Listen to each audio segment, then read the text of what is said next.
We saved the best for last, ladies. No pressure.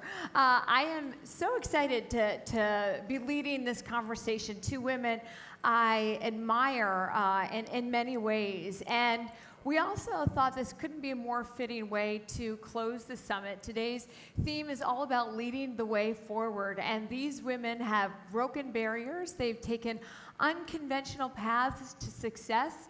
They've built community in extraordinary ways and across borders. And many of you know who they are. They need no introduction. But just to put it in context in terms of the extraordinary power, influence, and success on stage, Indra Nooyi is a leader who's at the helm of a $150 billion company, leading PepsiCo's, not a small number. That's a lot of decimal points. Yeah, it's a lot of zeros, That's too. a lot of zeros. Leading a corporate family of over 260,000 employees around the world. And in her tenure, she's more than doubled the company's revenue while also aggressively diversifying the company's product portfolio. Professionally, Priyanka, I would say it's also very difficult to sum up your job title in one line as well. You're an actress, a Bollywood superstar, pop singer, star of the very popular show Quantico, a former Miss World, a movie producer, UNICEF Goodwill Ambassador, and activist. And you also have, Priyanka also has an extraordinary following of close to, or about probably 100 million people around the world who follow her across her social platforms. So this gives you a sense of what influence and power looks like today. Women who've defied limitations and who inspire others. In our conversation as we close today, we'll hear about how their shared experiences have shaped their success. What are some of the common qualities that have united these career trajectories that are truly remarkable, and how they think about the impact that they have today, both professionally, but in terms of advancing the opportunities for future generations of leaders to emerge. So Indra and Priyanka, many, many thanks for joining me here today. Thank you for having us. I want to start off by going back to your childhood, which is something I did with a speaker earlier today, because both of you have talked a lot about the influence of your parents and your mothers in particular on your career journeys and setting these formative values. Indra, you grew up in a socially conservative city, and you described your mother as someone who was this interesting combination who adhered to traditional beliefs, never worked or went to college, but she would always say to you, I want you to get married when you're 18 and make sure you aspire to be the prime minister. So this very interesting, which is good life goals to have. Maybe not 18, but I'll take the prime minister part. But these, that's an interesting juxtaposition, particularly coming from a woman who didn't work, who never went to college. Reflect a little bit about the values that she shared and those cultural roots that you've cited as so formative in threading the different experiences of your life together. Moira, thank you for having us here. It's great to be here with Priyanka, the beautiful and brilliant Priyanka. And I was just telling Priyanka, only one of those two adjectives apply to me. You decide which one. How humble. Interestingly, Moira, in retrospect, now we talk about my upbringing and talk about my mother and things like that. What she did and what we went through was very normal for when we were growing up in Madras in the south of India. It was a conservative city, and every mother's dream was to get their daughter married off by age 18 or 20 at the latest, beyond which you were not quite marriageable. So mothers in particular worried a lot about how are they going to make sure their daughters have a good marriage with a good family and get settled. And once you get settled, you can do whatever you want. Can you be prime minister, astronaut, do whatever you want. So it was get an education, preferably up to a master's, because if you don't get a master's degree, families would sort of cringe. And get married to the right person. I remember, I come from the nerdy south. I come from the nerdy south too. My grandmother was Malayali and she's a nurse. Okay, so everyone in my family is either a doctor or an engineer. So we both come from a nerdy background, all right? So it was, if you don't you don't have a master's degree and marry by the time you're 20, you're in trouble. So when you come from that sort of a background, everything seems normal because she was behaving true to the role. I'm glad she behaved that way because we got our master's degrees, we studied hard, and then she allowed us to also fly because the men in our family said, hey, you're not going to constrain the women.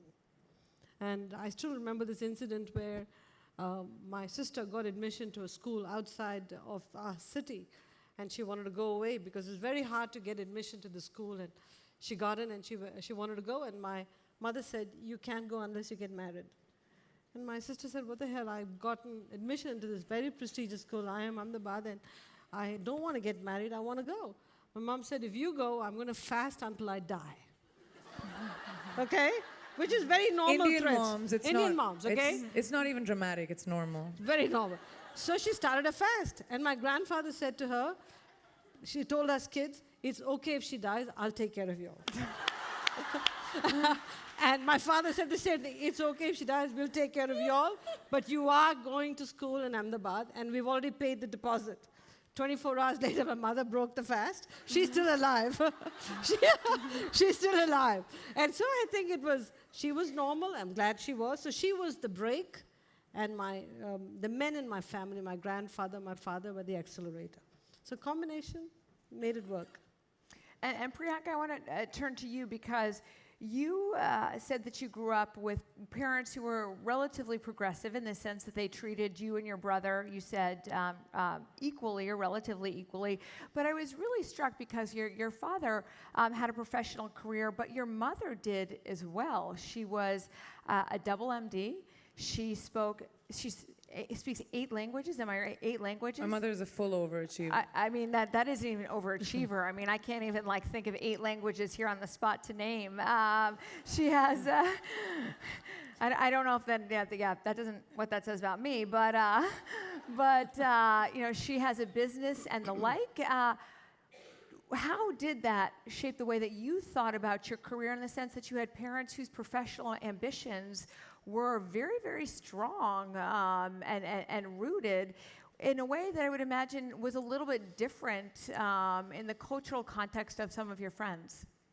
I think, first of all, I'm really excited to be here, and I am a big fan of not just Forbes, but of Indra, so I'm really happy to be on this panel, especially in a room full of female achievers. Y'all are all boss ladies, so thank you for being here. My upbringing really shaped me as a woman, as a person, because both my parents were super overachievers. I mean, way to set your children up for failure. Both my mom is a double MD. She's an OBGYN and an ENT. My dad was a surgeon, a musician, like a singer. He was also a composer and an artist. He used to paint. And my mom spoke 9 languages, is a licensed pilot, is like... I forgot the pilot part. Like, yeah, of course she's a pilot. So of course you're a pilot. Yeah. Of course. She was like, we didn't have TV then. You did. You just wanted to be an overachiever. But both my parents were very progressive in their mindsets, especially coming from a country at that time, which India was, which was a little bit like this, you know, a woman's life sort of ends when she gets married. Because after that, yeah, you can think about progressive families will tell you, yeah, you can achieve whatever, but your milestone is to get married. Whereas my parents were, my mom even now says that, you know, because I'm in my 30s, obviously it's like way over the hill. I should have been married like a decade ago. But my mother still says, she's like, you know, you'll get married the day you find someone who will appreciate how hard you have worked to get where you are, who will appreciate the sacrifices you made, and that's the man you will get married to. And if you don't, doesn't matter. We're in the world of science, can still have babies. And I was like, what kind of mom says that? But it was but the idea was the philosophy behind it, that it didn't define me. And even my father, like my grandmother used to always say, oh my God, she's an actress. Oh my God, she can't even cook. She'll never get married. And my dad was like, yeah, it's okay. I'll send a cook with her wherever she goes. I was like, yeah, Daddy. And he was true till the day he died. Like, I had a cook with me that was pre-selected by my father because he knew I was particular about food that he would send with me wherever I went because he was like, she can't cook. which is great for my figure, but probably not good for me. That's what I used to tell him that always, and he was like, no. My parents had such a different way of thinking. My mom, like ever since I was a kid, always told me, you make mistakes, which all of us do. You might make wrong decisions, and you might be afraid to come and tell your parents, but courage of conviction is the only integrity that you need to have. Whether you make a mistake or not, whether you you make good, bad, or ugly, it should all be yours. My dad, I was obsessed with Cinderella, like all kids are, with like fairy tales and Disney, and like, I was like, oh, I'm Cinderella. And I was a klutz as a child. Like I couldn't walk straight without dropping something or breaking something or, breaking some bones. And my dad used to call me Bandarella instead of Cinderella. Now, Bandar in Hindi means monkey. And he used to say, you're a Bandarella. And I used to get really offended. I was like, why would you call me a Bandarella? I'm Cinderella. I could be pretty. I could wear a gown. I could be Cinderella. He was like, no, you drop shit around all the time. Somebody always has to be walking behind you so you don't break. You're a Bandarella. So one day I got really offended and we had this conversation. And I went up to him, like, with all my, like, emotions in check. And I said, Dad, it makes me feel really bad when you say Bandarella. So he sat me down for the first time, seriously explained it to me. He said, whatever you are and whatever you might want to be, that is the best version of you. So you drop stuff around, or you are clumsy and you're a klutz, but it's you. And that's what makes you special. Why would you ever want to fit into some glass slipper? And I was like, I didn't understand that. At 9, I think I understood it at 15 when I knew what a glass ceiling was, because he said, you don't want to fit into a glass slipper that someone has made for you, that you need to fit into. You break the glass ceiling. And at 15, I was like, whoa, that's what that meant. Until then, I was like, where's the glass ceiling? But it exists in such a big way, and that really shaped me. So, like, things like that about my parents, coming from a country like that, really shaped who I was. Clearly, and I just spoke to my mother, who lives in Manhattan, and I said, Mom, I'm going to do this panel with Priyanka. And the first thing she said to me was, tell Priyanka to get married and settle down. The only thing she asked me to pass on to So you. if any of you know any single men that you want to set Priyanka, we'll put a board outside, and you can just start. And if I stayed on the sending phone in for 2 more information. minutes, Oh yeah, no, your if I stayed on the competition, you're phone right. for 2 more minutes, she'd have recommended 5 guys that she found in some. But clearly, culturally, there are these defining moments and expectations that even when you are encouraged to think bigger and beyond, there are these moments, such as marriage, that are defining. I feel like it's really not just a cultural thing. I think women, like, think about it. All the fairy tales we've always read end when the princess gets married. Why is there no story beyond that? That's the end of her life. Is, oh my God, she got the prince and she's married. That's the next role you're going to play. There we go. We've got your next movie. After she gets married, what happens? But I think that brings up a good point just around these cultural narratives. But you mentioned the word sort of courage and conviction, and Indra, you talked a lot about it as well in terms of finding your passion. I was really struck about your journey to this country, because you asked your parents for permission to study in America, and they were so sure that you wouldn't get a scholarship that they said yes. Apply. Go ahead. And you did, and you got in. I'm curious, what about this country? What about the opportunity? What did you see in the world and your ambitions that you didn't see at home that you wanted to pursue in a way that many would see as very scary and that unknown? Well, first of all, we are a few generations apart, okay? She's as old as one of my kids. So let's just be clear here. When I grew up in India, we had no TV. We had no cell phones, no internet, of course. Going to the movie theater was like the biggest adventure for the family. I mean, we planned months in advance to go see Sound of Music, okay? So life was very different. I mean, life was about going to school, coming home, studying, playing in the garden in the house, going back into the house. So it's a very simple, uncomplicated life. going to business school in India, studying in India was again uncomplicated because life didn't have as many distractions and as much of the social upheavals that my kids seem to be having in New York City today.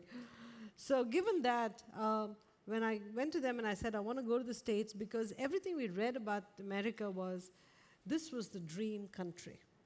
Everybody was dreaming for a slice of Americana. Students who graduated from the best schools in India wanted to come to the United States because this was the best. The colleges were the best, the universities were the best, life here was spectacular. So you sort of get caught up in that whole spirit. And when I applied and got into Yale, my parents were so sure I wouldn't get any scholarship money. They said, of course you can go. And then when the scholarship and loan money came by, and they were sort of in a dilemma. How do we send this young girl off to the States who's unmarried? Because once she goes unmarried, she's not marriageable at all. Nobody will marry her because she's now gone alone to the States. So there was a big family meeting. Everybody got together. Should we send her or not? I was going, but then, should we send her? You let them have their moment. Oh, sure. The whole family had its meeting, and then they did something very interesting. They contacted all the friends of ours who had already come to the United States and told all of them that they had to check up on me. So every week I'd have somebody come to Yale to check up on me. Is she all right? Is she running around with some guys? Is she drinking, smoking? Were you? Were you? No, I was the biggest nerd at Yale. God help. I didn't make good use of my time at Yale. Let's put it that way. And so I was totally a nerd. But when they ticked off all the boxes, they said, "Okay, you can go now." But they set up a support system for me, and then the rest is history. That was 40 years ago. So you had this ambition to come to the States. Priyanka, you have a different relationship coming here. You came to the States in your teens to live with family, ultimately returned to India. I read there was a bully that was one of the motivating. There was one person, right? We won't name names, but if you want to name names. I've named her on TV before. Spare her. Well, but one young woman helped shape your return back to India. But you had a really interesting trajectory since then. You planned to become an aeronautical engineer, but you ended up being Miss World, and along came the Bollywood producers and persuaded you to start acting to the point where you had 50 movies under your belt, and one of the most, if not most famous celebrities in India, the second largest country in this world. I mean, unbelievable success. And you came to the U.S. at the apex of your career, at least in terms of your professional career having been built in India. And I'd like you to reflect a little bit. What was it like coming here, not necessarily having to start over, but having to prove yourself in a different way when people often didn't even understand the industry that you were coming from? Yes, that was my relationship with the United States is very interesting because my adolescent years were spent here, and you know how important 12 to 16 is for just a human being and to shape them. So I kind of became an amalgamation of the East and the West wherever I went after that. So when I came back to America, I was doing music. I was signed as a recording artist with Interscope. And I came in to do, I'm a fan of music. I love everything music. So I was having the best time of my life. But I'm also not someone who's entitled. I've always achieved everything that I have on my own. I did not have advisors. I started working when I was 17 years old. My parents were physicians. They had no idea of entertainment. My dad just loved music, but that's all we knew. And to navigate the business of entertainment and to navigate being a young girl, in the big bad world of entertainment, and now with all the conversations that are happening, you guys know it's not the easiest thing. So, but I was never entitled. So when I came to America this time around, which was at like 27, 28, I was not afraid to walk into a room and introduce myself. I would walk into a room and I would say, yes, my name is Priyanka Chopra. You may not know me. I'm an actor from India. I've done about 50-something movies. But I'm also someone who's not defined by my ethnicity or where I come from. I'm a woman, I'm an actor, I'm an artist, and I'd like to see where that takes me.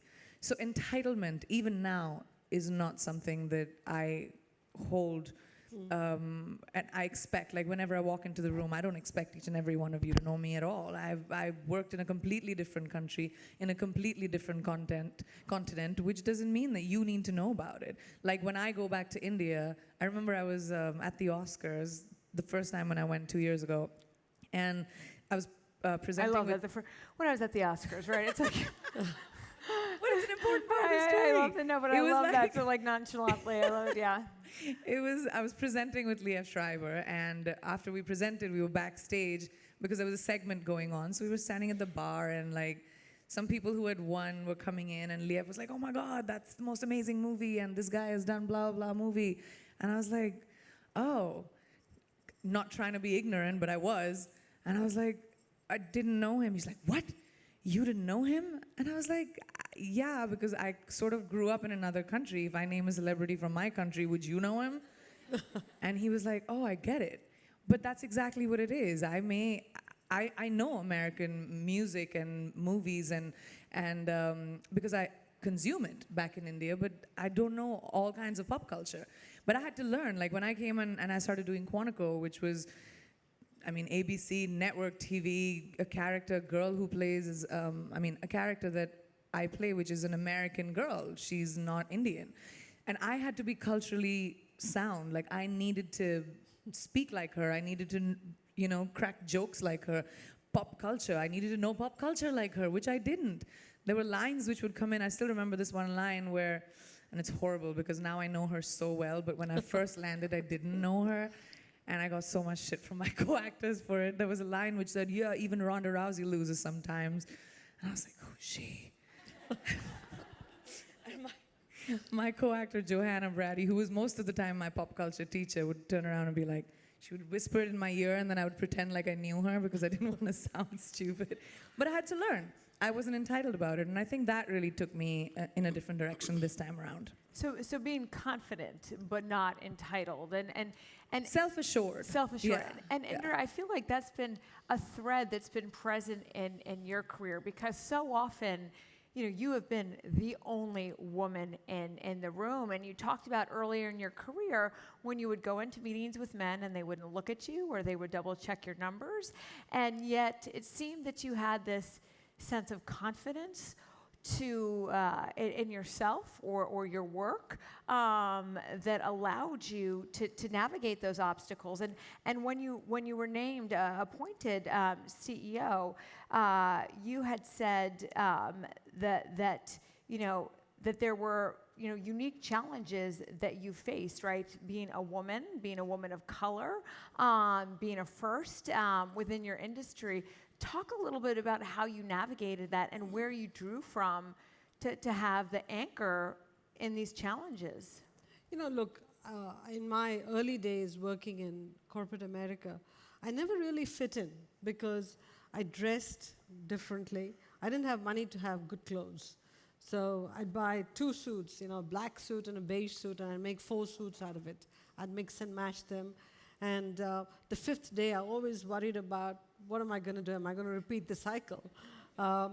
So nobody gave me dressing instructions. Did you worry about fitting in? I worried about how I was perceived because I was the only woman, right? Already walking in, I looked different. I didn't want my clothes also to give people some sort of a sartorial seizure. So it was one of those things where I knew I didn't dress very well because I'd look at the other women and say, wow, how do they pull it off? So beautifully coiffed, they look so well put together. Why do I look always a black suit, beige suit, white blouse? Always the same. I decided after a while that I'm never going to win the looks battle. So I'm going to focus on the brains part. So I focused on doing a job better than anybody else could do it. So pretty soon, people started to say, we only want Indra on the assignment, or let's put Indra on the job, because they got very comfortable that if you gave it to her or gave it to me, it will get done. Not just get done, it'll get done exceedingly well. So I started to depend more and more on my brains and my hard work as opposed to how I looked or how I talked or how I made comments in meetings. That comes with a package, So think of me not as a complete package, but as a brain wrapped in ways that you are not familiar with. So That's the only way I could justify myself. So brains was your common language, right? That's it. I said, that's all you're going to But think about. did you have to work harder than everyone else in the room? And the time that I started to work when I graduated from business school in 1980 in the United States, I think all women had to work about 50% harder than men. I think today it's about 20%, and still you've got to work harder than the men. But when I started, it was 50% harder than men. And being somebody of a different ethnicity, different way of dressing, I had 50 plus. At least that's my perception. Nobody gave me this number. I'm just throwing out these numbers, guys. There is no scientific You're a pretty smart study. woman. I feel like it's That's how it it's felt pretty at that accurate, time. Yeah. That's how it felt. And so, in a way, the fact that I had to fight for everything just made me a better person. But in retrospect, there were a lot of trade-offs one had to make because you had needed time to do things so well. So it came out of some other bucket.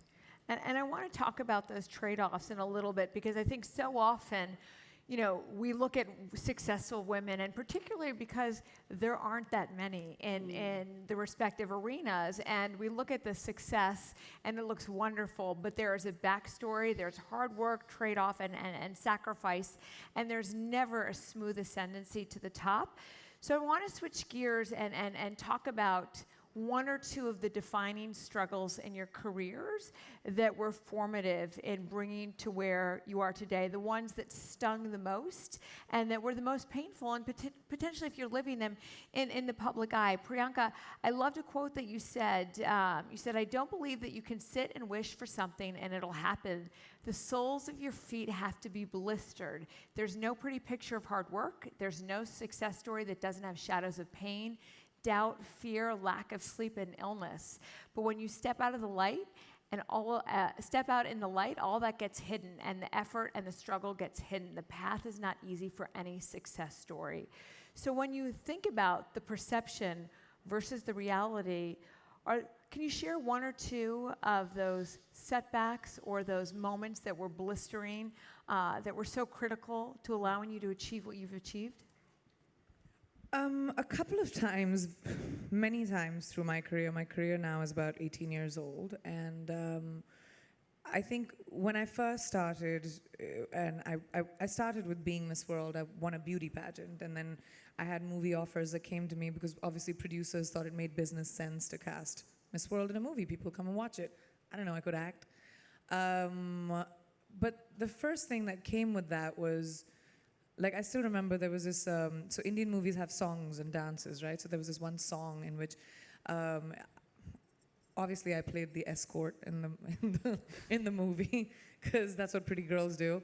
But I was supposed to be this escort, and this song I was supposed to be seductive towards this guy. And I was very excited about it. It was one of my first few movies with a really big, ginormous Indian actor, and I was really excited about, bringing in the human side of this escort. And I remember this song, and I was speaking to the director, and I said, "Would you speak to my stylist and just explain to him what you want in terms of clothes and stuff?" I'm standing right next to him, behind him. He's sitting on his chair, in that really entitled way. And he picks up the phone and he goes, "Listen, people are going to come into the movies to watch her when she shows her panties. So it needs to be really short so that I can see her panties. Those people sitting up front? They should be able to see her panties." And he said it 4 times. And it's not even pretty in Hindi. It's worse. And I'm 18 years old, 19, and I'd shot 2 days for that movie, I remember. And I went back home that night and I said, "Mom, I can't look at his face.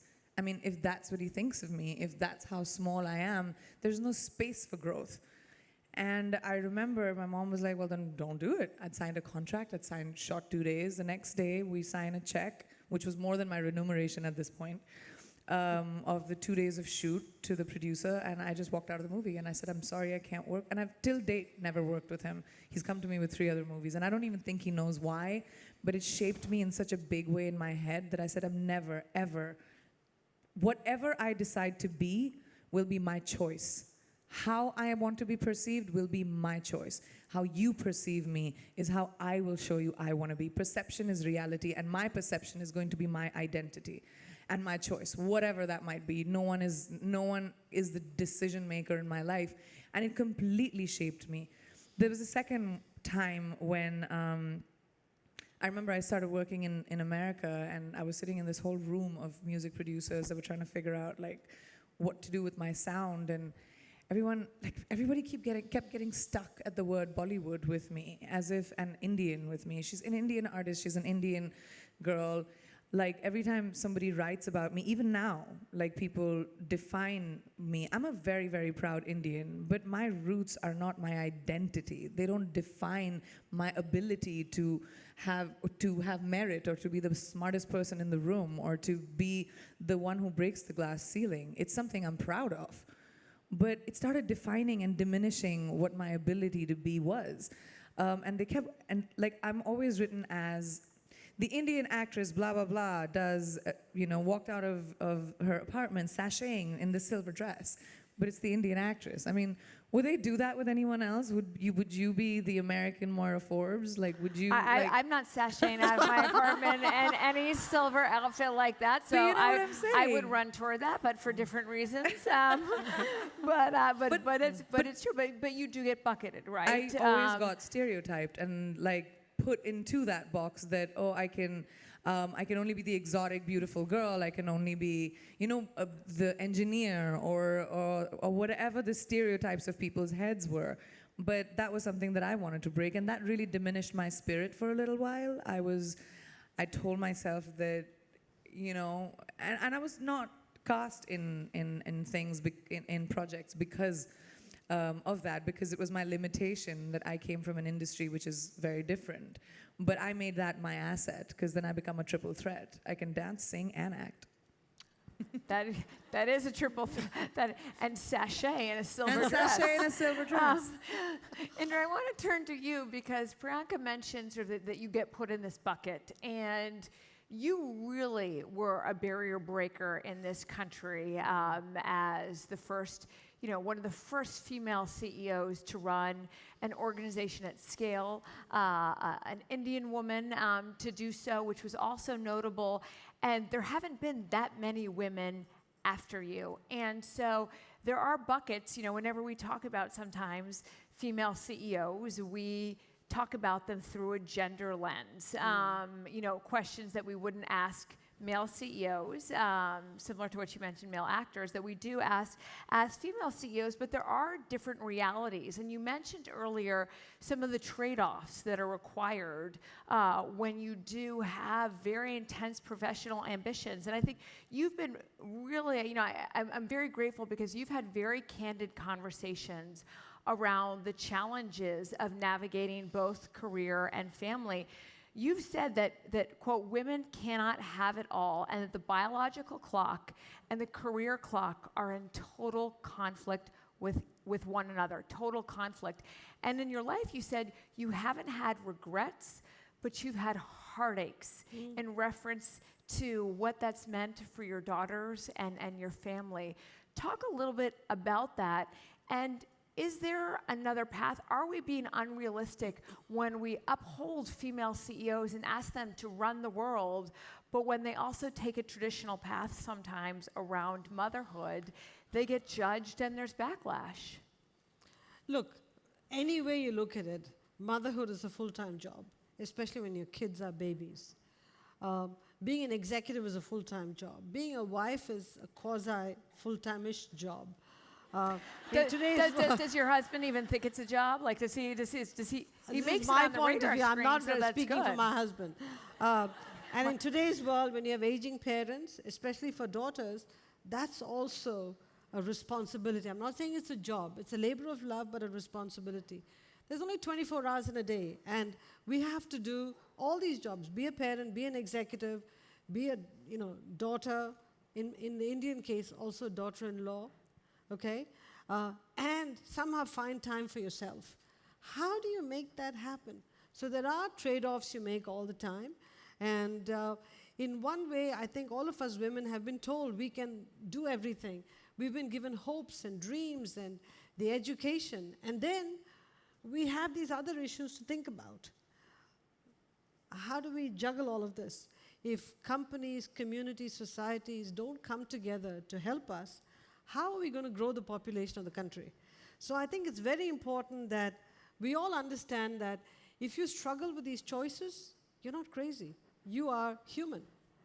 What we have to do in companies is give you an infrastructure in the company to allow you to have a family, men and women, and allow you to come to work, but bring the two together by having near-site or on-site daycare like we do at PepsiCo.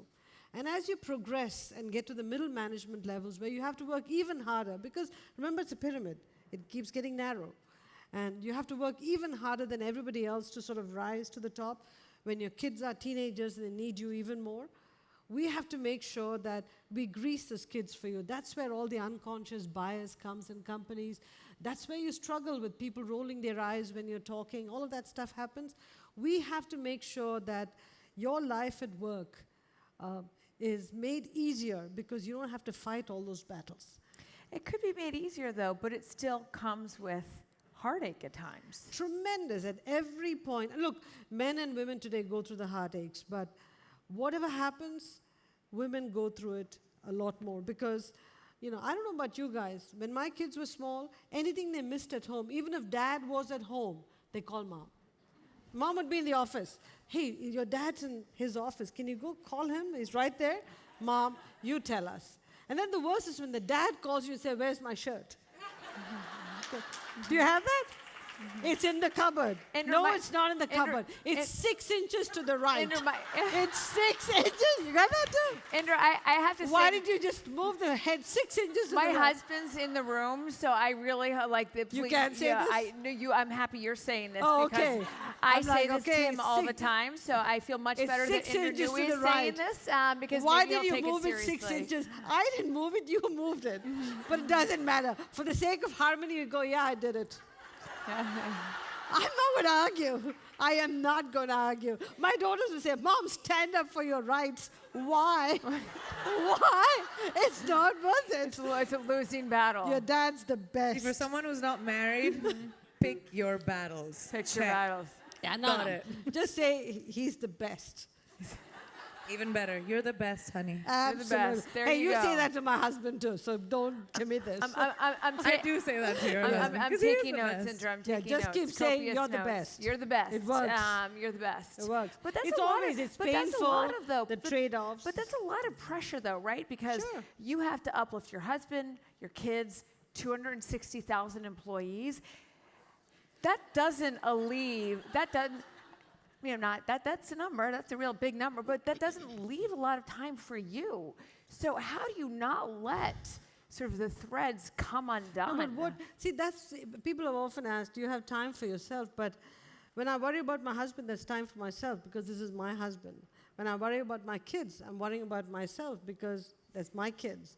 It's my mother, it's my in-laws. So in a way, I may not have time to sort of sit around in a spa for hours, but if I took my kids, I have daughters, remember? If I took them with me to the spa, we have together time.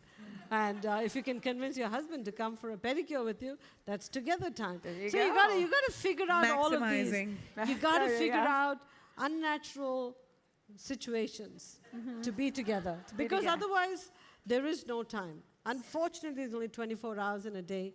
You have to stretch it. Yes, you give up time for yourself, stuff that you'd like to do. When you want to hang around with your own girlfriends, you don't have the time. That's par for the course. You can do it all.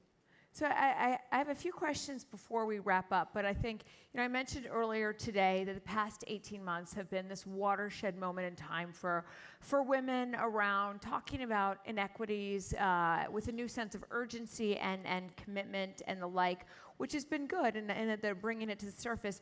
You two represent different generations and different vantage points around these issues, and even the word, Priyanka, you call yourself a feminist. You embrace that term.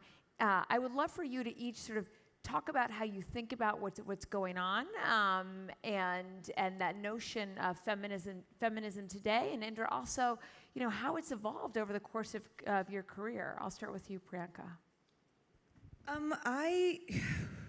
I think growing up was conflicted about feminism. I didn't understand what the word meant, like a lot of us don't still. it took me a little time to understand what it means. Now, feminism is different to everyone. To me, what feminism stands for is give me the ability to make my own decisions without judging me. Just the same kind of freedom men have had for such a long time. Women should sound like this. Women should wear this. Women at this point should get married. We're always told what we should do. We need to be able to decide what we should do, whatever that is. So to me, that freedom is feminism. Thank you. Second, I think that growing up, the one thing that looking back now, what I realized was for such a long time, we've always been told as women that the best one will get the boy or the best one will get the job. And we sort of have been conditioned to push each other out of the way so that we can be the better one. And if we empower another woman, right? If I empower a woman who's sitting next to me, I might lose the opportunity. It's conditioning. And we've been conditioned to be that way. This is the first time in a very long time, at least in my lifetime, that I have seen women embracing each other, women empowering each other, women standing up for each other. And that is such a critical time. When women fought before us, generations before us, for us to have the ability to vote, we don't even think about it today sitting in this room. Think about what all they went through. So what we're doing today is we're seeding the thought for your daughters, for my daughter's daughters, for kids who will not have to think about the gender disparity. They'll not have to think about like how it feels to be a woman who's marginalized, or what it feels like to be traumatized by men in power. They won't have to think about it because we will create a world where men are afraid to do that. We will create a world together where we stand by each other and say, no, I'm sorry, you're not doing this to my daughter because you did it to me, and that's enough. And that is such a powerful time to be a woman. And you have that unique vantage point, right? Generationally and given the world that you're in, and this amazing perspective to see the opportunity that exists. Indra, given your career, how do you approach this conversation and what Priyanka mentioned and the optimism that we all have in terms of being able to move the momentum forward? You know, I look at the next couple of decades and say it's a decade of women. Because if I look at college degrees, women are getting it in larger numbers than men. If I look at the top grades, more women are getting the top grades than the men. So if you really want to run a successful company, you have to recruit the best and the brightest, i.e. bring the women into the company. So we have to create new companies, new environments to make women thrive. Because if you hire them and then they leave you, it's more expensive than not hiring them in the first place. So I'm a firm believer that the next couple of decades are the decades of women when it comes to working. But you can't put all the onus on women. We have to create the support structures to allow them to balance the different roles they have to play. Because there are some roles you cannot delegate to men. We have to do it ourselves. And so I think it behooves companies to help women achieve their goals. And to Priyanka's point, I think we have to have our own sisterhood. You know, I've been telling the story recently. About 3 months ago, on my HBO popped up an episode of Sex and the City. I'd never watched it. So I sort of fell in love with the first episode, and I watched all 94 episodes. I binge-watched it. And I have to tell you, did your husband watch it with you? Was it one of the? Did your husband watch it with you? Was it one of the shared activities? No. The great thing about that show is because there's so many scenes that focus on the first word as opposed to the other 3 words, you can fast forward, which is what I did. So, but I love the show. Why did I love the show? Every episode had a lesson, an interesting thing to think about. But the biggest takeaway was the sisterhood of those 4 women: Carrie, Charlotte, Miranda, and who was the 4th one? Samantha. My God, the sisterhood they had was fantastic. What happens to us? Why don't we have sisterhood? Somebody's shutting off my mic because you always talk about. But you know, what happened to our sisterhood? Why don't we have our own sisterhood? I think the more I looked at that show, I said, man, we have to create our own sisterhoods. We have to have our own safe spot where we can talk about our issues. Because you can't talk about it at home, because nobody wants to hear you talk about your work problems at home. We need our sisterhood. We need an environment where our sisterhood does not judge us, but gives us constructive feedback, where we can talk about Mr. Big in a comfortable place. You know what I mean? For those of you who have seen the show. But I have to tell you, that show profoundly altered my thinking, only because I didn't think about the show and the fashions, which were awesome, but really about what was behind the covers, the sisterhood of women. So the only way we're going to be able to balance everything going forward is if we don't do what Priyanka talked about, worry that the person next to us, the woman next to us, is going to take away our future potential, because the next level is going to have fewer women because they have a quota for women or whatever. Rather say, let's put ourselves, each other. And that sisterhood needs to form. And when we get there, I think there's no stopping us. I love that sentiment. I love that. Well, I have two questions to wrap up before we finish the conversation. Each of you have broken barriers. Each of you serve as incredible role models around the world. I would love for each of you to reflect on what the other woman on the stage represents in terms of opportunities for women. Priyanka, how do you see the work that Indra has done as a role model for your generation and what it means? And Indra, I would ask the same question to you. I mean, there's really the one similarity between both Indra and I are we come from small towns and we had big dreams. And we didn't let anything else define that. And that's why she's someone I'm a huge fan of, not because, you know, she's she's the boss lady of how many employees, you said? How many? 260? What? How many employees for PepsiCo? 260,000. Yeah, just about. Just a few. I want to be the boss Quarter lady billion, for that many employees. Yeah. But not because of that, but because of what she stands for as a woman. She's a proud woman who's an achiever, but that doesn't define her when she walks into a room. She doesn't walk into a room like a lot of male CEOs do, you know, where you can tell by the sniff of their cologne how much of a CEO they are. And the hair gel, and the hair gel and the too. gel and the suit. Yeah. But Indra walks in, like she said, not just because of her brains, but for me as a girl who wants to be the biggest that I can be in whatever field that might be, she stands for integrity. She stands for being so self-assured that anything is like water off of a duck's back, you know. She has this grace and charm and humor that she deals her life with. She's a mom, she's a, you know, daughter, she's a wife, and she does all of that. I mean, I went for lunch at her house and she cooked. She cooked. I mean, I can't cook, so I really admire that about women. And she cooked like from scratch this Indian food, and like she's completely wholesome.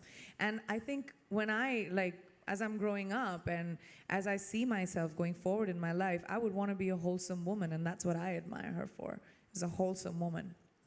And Indra, what would you say? What would you say about Priyanka? I'm smelling my cologne first. We know she can't cook, so you know you can't. I gotta get this cologne, but you know, I'm sending you a box. You got it. I don't think anybody comprehends how big a figure Priyanka is in India. I mean, she's not normal. She's like awesome. When she walks in the street, she'll get mobbed. When she lands in the airport, it's like hundreds of people clamoring to see her. She's like hot stuff.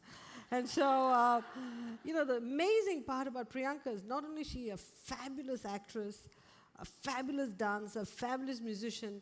I'm sure many of you have never seen Bollywood films, but when you see her in one, it is spectacular. So most of her movies are like gross bestsellers. They just gross so much money.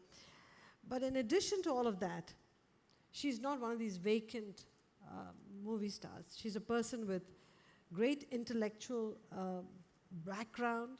She's a person with enormous brains, aeronautical engineer who became an actress. I mean, that's not simple stuff. That usually is not in the same sentence, right? And she's worried about humanitarian causes, social causes, is always coming forward to help people in need. So I think she represents one of the most progressive arms of moviedom, if you want to call it that. And if people like Priyanka can lend their name and really lean in on these causes that change society like she's doing, the world will be a better place. So Priyanka, thank you for everything you do. I think she's just awesome. Well, with that, I think that is a good place to end. I mean, I think it's thank you to both of what you do.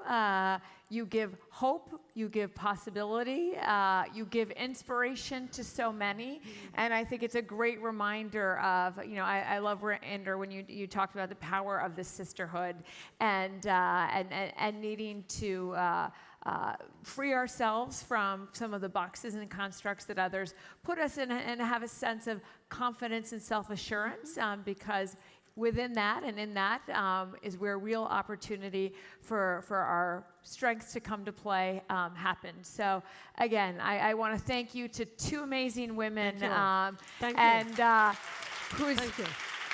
whose power is extraordinary. Thank you all. And whose gifts are extraordinary. So thank you, ladies. Thank you. Thank you very much. Thank Moira, you, Indra. Thank you. Thank you very much. And with that, Thank you, guys.